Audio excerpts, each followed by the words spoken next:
In this video, I will show you how to buy a train ticket to Oslo at the airport. First, find a ticket machine, which is located in the main hall.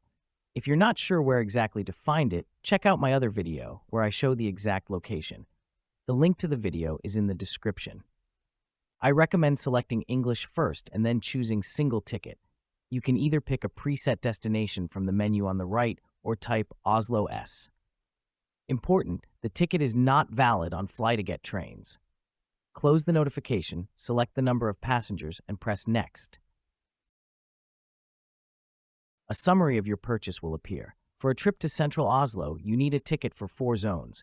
An adult ticket costs 129 NOK, 11.36 EUR. The machine can be a bit slow, so you might have to wait a moment before the pay option appears. You can pay by card or cash. Once paid, the tickets will be printed and are immediately valid. Just take them and head to the correct train. There's no need to activate them anywhere. Thank you for watching, safe travels, and enjoy your journey.